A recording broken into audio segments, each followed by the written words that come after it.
National action plan کی apex committee کا اہم اجلاس آج ہوگا۔ وزیر اعظم شہباز شریف صدارت کریں گے۔ اجلاس میں اعلیٰ عسکری و قیادت اور متعلقہ وفاقی وزراء شرکت کریں گے۔ تمام وزرائے اعلیٰ انٹیلیجنس اداروں کے سربراہان بھی شریک ہوں گے۔ ساتھ ہی ساتھ امن و امان کی مجموعی صورتحال کا تفصیلی جائزہ لیا جائے گا۔ انسداد دہشت گردی کے قومی ایکشن پلان پر عمل درآمد کی صورتحال زیر غور آئے گی۔ صوبوں اور وفاق کے درمیان کوارڈینیشن بہتر بنانے اور انٹیلیجنس معلومات کی مؤثر شیئرنگ پر غور ہوگا۔ خیبر پختونخوا اور بلوچستان میں دہشت گردی کے بڑھتے واقعات کی وجوہات کا جائزہ لیا جائے گا۔ شرکاء کو انٹیلیجنس بیسڈ آپریشن کے نتائج سے بھی آگاہ کیا جائے گا۔ داخلی سلامتی کو یقینی بنانے کے لیے اہم فیصلوں کی بھی منظوری دی جائے گی۔ یاسر ملک ہمیں جوائن کریں گے اسلام آباد سے۔ یاسر، اپڈیٹ کیجیے گا۔ وزیر اعظم شہباز شریف کی زیر صدارت نیشنل ایکشن پلان کی جو ایپکس کمیٹی ہے اس کا اجلاس آج ہوگا، اور اجلاس میں چاروں صوبائی وزرائے اعلیٰ سمیت اعلیٰ عسکری اور سول قیادت جو ہے اس کے ساتھ ساتھ متعلقہ وفاقی وزراء جو ہیں وہ شریک ہوں گے۔ اجلاس میں ایک تو امن و امان کی مجموعی جو صورتحال ہے اس کا جائزہ لیا جائے گا، اور انسداد دہشت گردی کے قومی ایکشن پلان پر عمل درآمد کی صورتحال جو ہے وہ بھی زیر غور آئے گی۔ صوبوں اور وفاق کے درمیان کوارڈینیشن بہتر بنانے کے لیے اور انٹیلیجنس معلومات کی مؤثر شیئرنگ جو ہے اس کے اوپر بھی غور کیا جائے گا۔ خیبر پختونخوا اور بلوچستان میں جو حالیہ دہشت گردی کے واقعات پیش آئے ہیں ان کی وجوہات کا جائزہ لیا جائے گا، اور ایک مؤثر حکمت عملی بنائی جائے گی ان دہشت گردی کے واقعات کو روکنے کے لیے۔ اجلاس کو انٹیلیجنس بیسڈ آپریشن جو اب تک ایجنسیوں کی جانب سے اور لا انفورسمنٹ ایجنسیز اور سیکیورٹی اداروں کی جانب سے جو کیے گئے ہیں اس کے اوپر تفصیلی بریفنگ دی جائے گی، اور اجلاس میں داخلی سلامتی کو یقینی بنانے کے لیے اہم فیصلوں کی منظوری جو ہے وہ آج کے اس ایس آئی ایف سی کا جو اجلاس ہوگا نیشنل ایکشن پلان کی ایپکس کمیٹی کا، اس میں متوقع ہیں۔ وزیر اعظم شہباز شریف کی زیر صدارت آج دوپہر 3 بجے نیشنل ایکشن پلان کی ایپکس کمیٹی کا اجلاس ہوگا، جس میں اعلیٰ سول و عسکری قیادت سمیت متعلقہ جو وفاقی بہت شکریہ یاسر اپڈیٹ کے لیے۔ کراچی میں دفاعی نمائش آئیڈیاز 2024 کا آغاز کر دیا گیا ہے۔ 4 روزہ نمائش میں جدید ترین دفاعی مصنوعات پیش، اسلحہ، ٹینک، جنگی طیارے، ہیلی کاپٹر، بحری جہاز، آبدوزیں، drone, missile, cyber defence, satellite اور الیکٹرانک وارفیئر سسٹمز بھی نمائش میں پیش۔ نمائش میں 41 ممالک کے 560 سے زائد دفاعی ساز و سامان کی نمائندگان شریک ہوئے۔ 55 ممالک کے 350 سے زائد اعلیٰ سطح کے وفود نمائش کا دورہ کریں گے۔ ایران، اٹلی اور یوکرین پہلی بار نمائش میں شامل ہوئے۔ چین اور ترکی کے لیے خصوصی پیویلین قائم کیا گیا۔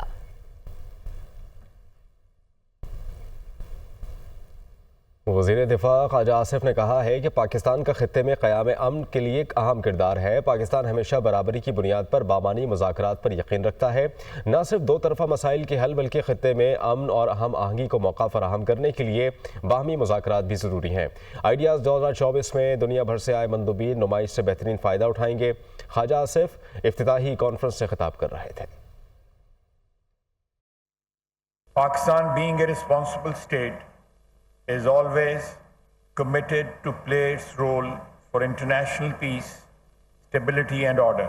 Regional cooperation and active engagement of regional players has become imperative, particularly to achieve regional peace, security and socio-economic development. We believe in meaningful dialogue on the basis of equality, not only to resolve bilateral issues, but also to give chance to peace and harmony in our region. Pakistan's defense industry has now reached the threshold of quality and reliability wherein its products are competing in the international defense market. Though Pakistan is now exporting some high-tech defense products to more than 60 countries, but the volume of exports is not at par with its actual potential. گھی mills پر tax سے متعلق case کی سماعت وفاق سمیت تمام صوبوں کو نوٹس جاری کر دیے گئے۔ جسٹس جماعت مندوخیل نے ریمارکس دیتے ہوئے کہا کہ بلوچستان ہائی کورٹ میں کیس پر فیصلہ دے چکا ہوں، میرے خیال میں مجھے کیس کی سماعت نہیں کرنی چاہیے۔ وکیل درخواست نے کہا کہ اس کیس میں فل بینچ کا فیصلہ ہے۔ جسٹس محمد علی مظہر بولے کہ 26ویں آئینی ترمیم کے بعد اب فل کورٹ نہیں رہا۔ جسٹس جماعت مندوخیل نے کہا کہ 7 رکنی آئینی بینچ کو ہی اب فل کورٹ سمجھا جائے گا۔ جسٹس امین الدین کی سربراہی میں 7 رکنی آئینی بینچ نے سماعت غیر معینہ مدت تک کے لیے ملتوی کر دی۔